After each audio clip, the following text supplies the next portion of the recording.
Assalamualaikum warahmatullahi wabarakatuh. Bismillahirrahmanirrahim. Alhamdulillah, untuk pembiasaan kali ini mari kita awali dengan baca basmalah. Bismillahirrahmanirrahim. Baik, pada kesempatan kali ini Bapak akan menyampaikan satu hadis yang berkaitan dengan mencintai lingkungan. Bismillahirrahmanirrahim. Bapak bacakan hadisnya.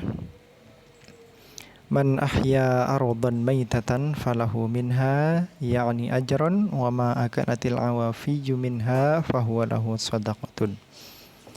Artinya, barang siapa menghidupkan tanah yang mati, maka baginya pahala, dan apa yang dimakan oleh binatang darinya, maka itu baginya pahala sedekah.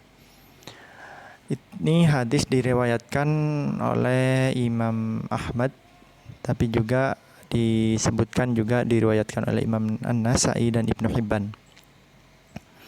Dari hadis ini menjelaskan bahwa Nabi Muhammad tidak melulu mengajarkan ritual keagamaan. Dalam beberapa kesempatan, Nabi Muhammad juga mengingatkan para sahabat akan pentingnya menjaga kelestarian lingkungan. Jika lingkungan rusak, maka manusia juga yang akan menanggung dampaknya. Karena bagaimanapun manusia dan lingkungan dengan segala aspeknya yang berbeda-beda itu saling terkait dan saling membutuhkan. Nabi Muhammad memberikan beberapa rambu dan terkait dengan pelestarian lingkungan. Pertama, melarang melakukan pencemaran lingkungan. Nabi sangat tegas terkait dengan hal ini. Bahkan dalam satu hadis riwayat Abu Daud dan Ahmad dan Majah, beliau melarang keras buang air besar di sungai-sungai yang mengalir, di jalan yang dilalui orang dan tempat berteduh. Ketiga, perbuatan tersebut merupakan hal yang dilaknat. Bahkan di hadis lain, Nabi juga melarang buang air besar di air yang tidak mengalir, karena itu akan merusak air tersebut. Kemudian yang kedua, menghemat karena berlebihan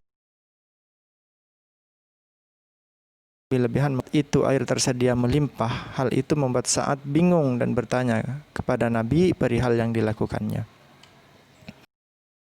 Di dalam wudhu ada berlebih-lebihan, itu Sa'ad bertanya kepada Nabi.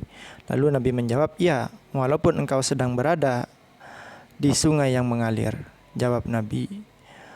Melalui hadis riwayat Ibnu Majah dan Ahmad ini, Nabi menasihati sahabatnya dan umat Islam serta kita seluruhnya agar hemat dalam menggunakan air. Karena air merupakan salah satu kekayaan alam yang paling penting dalam kehidupan manusia.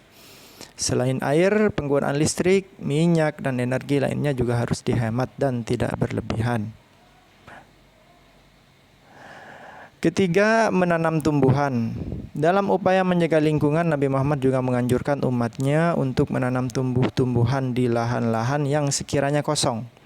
Kata Nabi, seseorang yang menanam pohon akan mendapatkan pahala seperti orang yang bersedekah. Ia akan mendapatkan pahalanya sepanjang tanaman tersebut memberikan manfaat atau dimanfaatkan orang yang hidup di sekitarnya. Yang keempat, menghidupkan tanah mati. Nabi menyerukan kepada para sahabatnya untuk menghidupkan tanah-tanah yang tidak dikelola. Beliau juga membiarkan ada lahan-lahan sejengkal pun di wilayah kekuasaan umat Islam yang mati atau tidak dikelola. Jadi tidak dibiarkan oleh Nabi ada lahan sejengkal pun di wilayah kekuasaan umat Islam yang mati atau tidak dikelola. Mengapa? Karena siapapun yang memakan hasilnya itu, baik manusia ataupun hewan, maka yang menanam atau menabur akan mendapatkan pahala sedekah. Kemudian Nabi juga berpesan, barang siapa yang menghidupkan tanah yang mati, seperti dalam hadis yang tadi Bapak bacakan di awal, maka baginya pahala, dan apa yang dimakan binatang darinya, maka itu baginya pahala sedekah. Baik, yang kelima, menjaga kebersihan dan keamanan lingkungan. Nabi Muhammad bersabda, suatu ketika Allah memperlihatkan kepadanya amal baik dan amal buruk dari umatnya.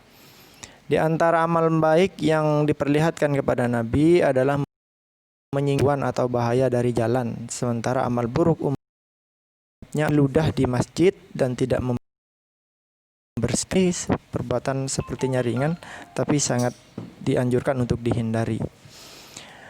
Kemudian di samping itu Nabi Muhammad juga menekankan kepada umatnya agar menjaga kebersihan karena Allah menyukai kebersihan. Di hadis lain Nabi mengatakan bahwa Allah itu mencintai, bahwa Allah itu maha indah dan mencintai keindahan. Nah, jadi hendaknya kita biasakan hidup bersih, ya. Itu saja mungkin dari pembiasaan kali ini. Mudah-mudahan kita bisa melaksanakan senantiasa menjaga kebersihan dimulai dari diri kita sendiri, karena menjaga kebersihan itu merupakan anjuran dari Nabi. Tubuh sehat juga mendapat pahala dari Allah Subhanahu wa taala karena mengikuti sunnah Nabi.